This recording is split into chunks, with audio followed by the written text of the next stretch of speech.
Let's see if you can understand me if I talk at normal speed. I'm sure most of you have already watched some of my videos in which I speak a little bit slower. They're made for people that can't quite understand native English yet, and so they need content that's slower, that's a little bit clearer for them. So I decided to make this video in which I just talk as if I were talking to another person, like here in my country, in the US, if I were just talking to a friend or something like that.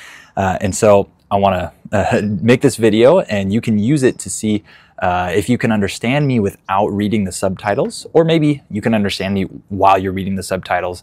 It doesn't really matter. It's just a way for you to test your level. And people ask me all the time to make more advanced content, and so I'm going to talk about that in just a second. But here, this video right here is me just talking normally, and so you can treat this kind of like a test just to see where you're at. And if you end up needing to use the subtitles, that's perfectly fine. You're just trying to see how much you can understand when I just talk at normal speed, because it's good to kind of gauge your level from time to time and see how much you can understand of a native speaker when they just talk normally. So let me just say that, and by the way, excuse the sunglasses and the fact that the sun's right in my face, but it's freezing right now. It's not freezing, but I'm a big baby when it comes to cold weather, and the season is definitely changing. It's autumn now, and so I kind of want to be in the sun, so that's why I'm right here with my glasses on. Excuse the kind of ridiculous look, but I'm sure you don't mind.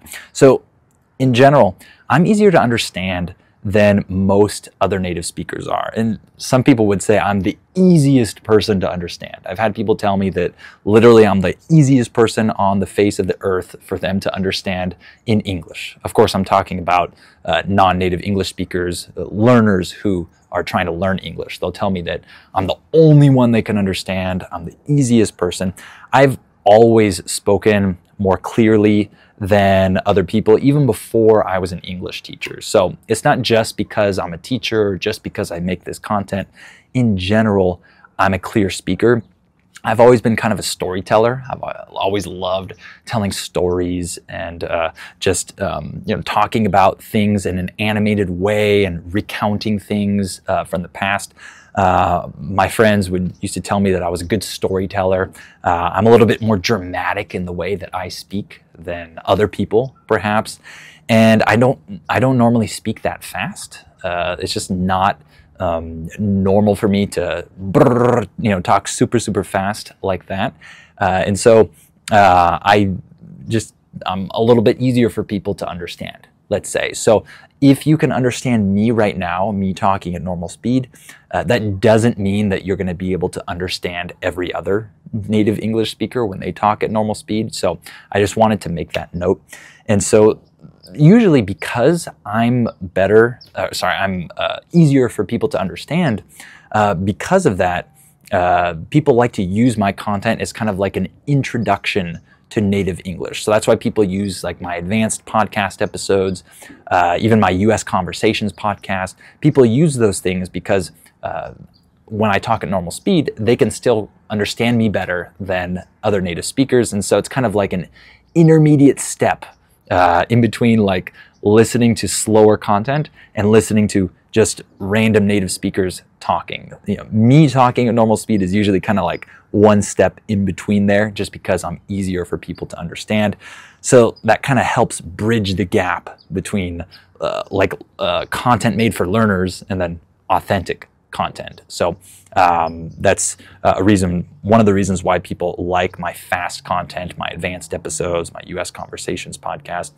And you might be watching this video and you're at a lower level of listening, and that's perfectly fine. You might still be at a level where slower content is necessary, and that's great.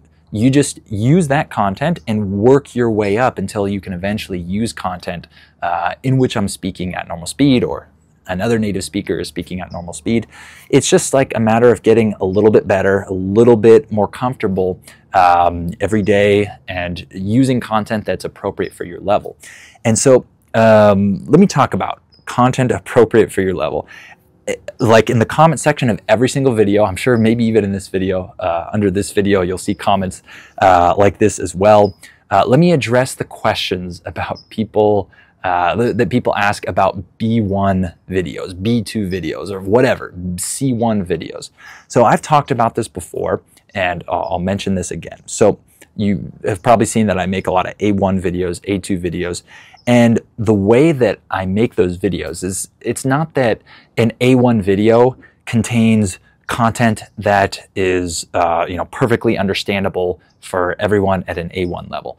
That's not how I classify an A1 listening practice video, because in my opinion, when you're at a certain level and you want to reach the next level, you have to use content that is at that next level. You have to challenge yourself with content that's a little bit harder for you, a little bit, you don't understand everything, right?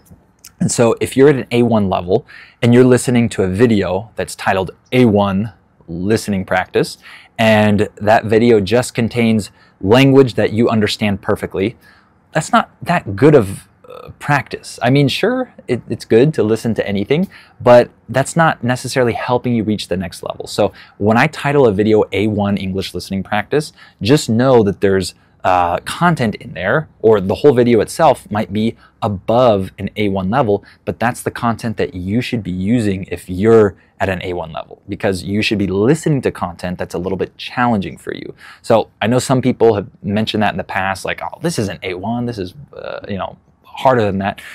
I know it is. That's the whole point, is that if you're at an A1, the listening practice videos you should be using are videos that are above an A1 level. Does that make sense? So same thing with A2, right? So let me address the B1 question, because people constantly comment this, B1, B1, B1. If you're truly at a B1 level, if you're at an intermediate level, because B1 is what? Intermediate. If you're at an intermediate level, in my opinion, you should be using content that is made for native speakers. Or if that's still a little bit too hard for you, use content like mine, where it's like my advanced content, advanced podcast, where it's at normal speed, but there's like the transcript there to help you. And obviously I'm a little bit easier to understand, but it's basically native content, but with some tools to help you understand it.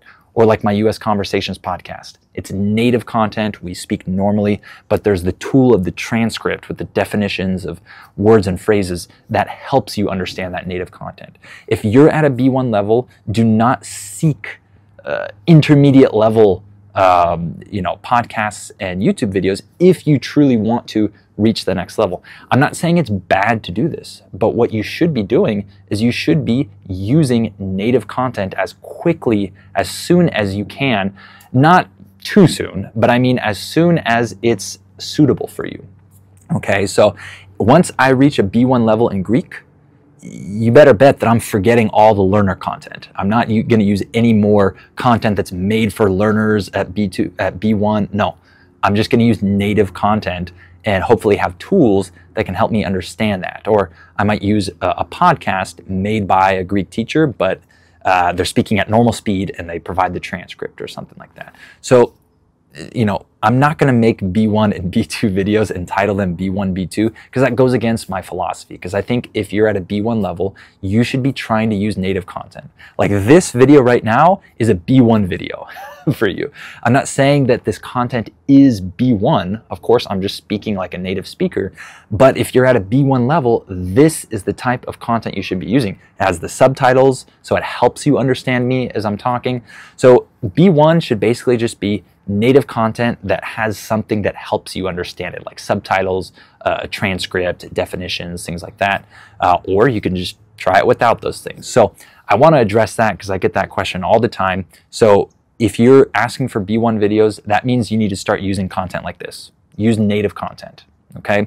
Let me see what else here that I wanted to talk about. So, okay.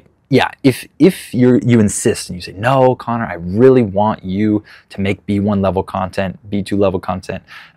Well, number one, I just explained to you, this is B1 content. It's just literally me talking at normal speed. If that's what you're looking for, use my advanced episodes, because this is what I do. And in my advanced episodes, I try to talk even faster, because I know that I speak slowly compared to other speakers. And so if I'm trying to help you get accustomed to like other people speaking, you know, I kind of want to speed up my speech a little bit. So in some of those advanced episodes, I might talk a little bit faster at points than I would normally talk, just to kind of get you accustomed to fast English. Even right now, I'm trying to fight the urge to speak slower because I'm someone that generally doesn't speak that fast. So I'm trying to keep the rhythm up. But for me, it's just not you know, that normal for me to talk fast. So if you're just insisting on having B1 level content, just use my advanced episodes. Okay, click on the link in the description, sign up for those. It's super cheap. Once you sign up, you get all of my advanced episodes from the past. You're getting dozens and dozens and dozens and dozens of advanced episodes with the transcripts. So it's a great deal. It's super just convenient. It's my voice. It's the transcript that you have. So it's exactly what you're looking for. And then, you know, aside from that, the US Conversations podcast that I talk about a lot is great as well. If you're looking for B1 content, B2 content, C1 content, you should be using native level content. And specifically, if you're asking for like B2 content, C1 content, you should be listening to a podcast like my US Conversations podcast, in which I talk to another person. So you're actually listening to two people talk and not just one. And then of course I provide the transcript. I give you the definitions of keywords and phrases we use. So that, if you're asking me for that content, I already make it, okay? You just have to sign up for it, right? It's just not the free content that I give here on YouTube, because let me just be perfectly honest with you. On YouTube, you know, the content that most people want, just like the average person who's learning English on YouTube, they're usually looking for lower level content. And so that's what I make, okay? So when people reach a higher level and they need content that's not just like learner content, you know, this is what I offer, you know, for my membership and my US Conversations podcast. I reserve that for those memberships, right? What I make here for free on YouTube is the content that most people are looking for. And you might think, no, people are looking for higher content. No, trust me, I do this. I do this for a living, and I can tell you that there's a big difference in view count for like the lower level videos and the higher level videos. With the lower level videos, always consistently, on average, have more views. Okay, it's because people are looking for this content on YouTube, because once you reach a higher level, you can just start using native level content. And that's why I don't release a lot of that content here on YouTube, because I already released that guided native level content, you know, through my membership, US Conversations podcast, etc. So I really just want to clear that up, and I know some of you disagree with me on that, and that's fine, but just know that that's kind of my model. Here, this content on YouTube and my normal podcast is a little bit lower level content generally, and then the more guided, higher level content is accessible via my membership, my US Conversations podcast. But I will probably make videos like this from time to time where I just kind of like talk normally, but it's not going to be like an every week type of thing, right? I might do A1 videos, A2 videos, and then this will be like the B1 video. So if you're really looking for that, you know, I might release a video like this, but it's not going to be very often. It's going to be once every couple months or something like that. And so if you really want, you know, just a lot of content for that level, please click on the links down below. And then lastly, let me just talk about the purpose of listening. You know, why, just in general, why you should do listening practice, what you're doing it for. So number one, you're learning words when you listen, okay? And you can do this with content at any level, right? So you can learn new words from beginner content, because sometimes there are words that you don't know, right? So it's still beneficial to listen listen to or watch any type of content if you're you know, focused on learning vocabulary, right? You also improve your speaking when you listen to pretty much any level content, because as long as it's correct English, you're kind of internalizing some of the patterns, some of the things that you hear in those videos. You copy native speakers when they talk.